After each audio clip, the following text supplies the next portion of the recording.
이렇게 거액의 손실이 속속 확정되면서 피해를 본 투자자를 비롯해 시민단체들까지 소송에 나서고 있습니다.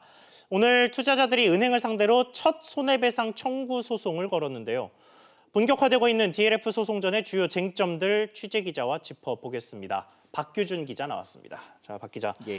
오늘 소송이 이 DLF 사태와 관련해서 투자자들이 제기한 첫 소송이라는 데 좀 의미가 있죠? 네, 그렇습니다. 오늘 이 하나은행 투자자 3명과 이 우리은행 투자자 1명이 이들 은행 법인과 판매한 PB들을 대상으로 해서 손해배상 청구 소송을 제기했습니다.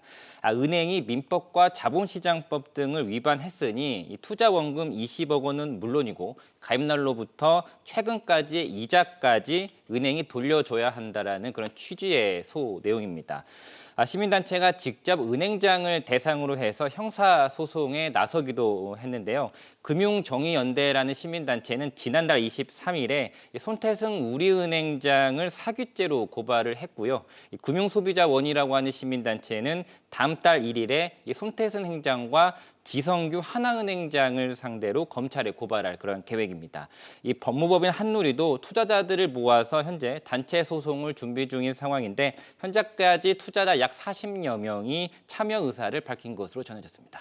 그렇군요. 이제 재판에서 좀 잘잘못을 따지게 될 텐데 아무래도 가장 중요하고 관심이 많을 이 배상은 얼마나 받게 될까요?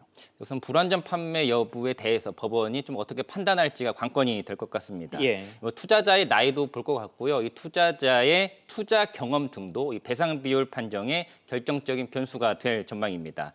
다만 과거 사례에 비춰보면요. 과거 은행의 불완전 판매에 대해서 이 대법원 판결을 보면 대법원이 높은 배상 비율을 판결 내리지는 않았습니다. 실제 사례로 2005년도에 우리은행 파워인컴 펀드 불완전 판매 사례의 경우에요. 이 펀드는 공모펀드였던 데다가 또 원금 전액 손실이었음에도 불구하고 대법원은 당시에 이 배상 비율을 손실액의 20%에서 40%로 상대적으로 낮게 판결을 했습니다. 예. 은행들의 DLF 판매 행위 자체가 사기인지 아닌지 등도 이번에 좀 쟁점이 될 것 같고요. 또 판매 과정에서 초고위험 상품임을 은행 측이 온전하게 설명을 했는지 또 투자 성향 등을 은행이 판매에 유리하게 조작하지 않았는지 등도 법원 판결에 있어서 핵심 쟁점이 될 것으로 보입니다.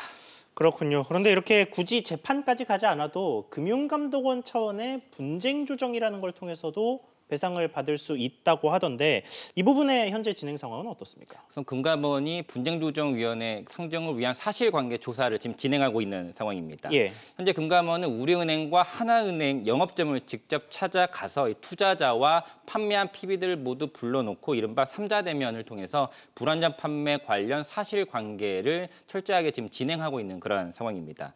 금감원에 따르면 현재 DLF 관련해서 금감원에 접수된 민원 건수가요. 23일 기준으로 160여 건 정도가 되는데 예. 금감원은 사실 조사를 모두 마친 뒤에 최종적으로 분쟁조정위원회에 DLF 안건을 상정할 계획입니다. 과거 분조의 사례 경우를 비춰보면 최종 배상 비율은 20%에서 50% 수준이 될 것이라는 관측이 나옵니다. 그렇군요. 박 기자 수고했습니다.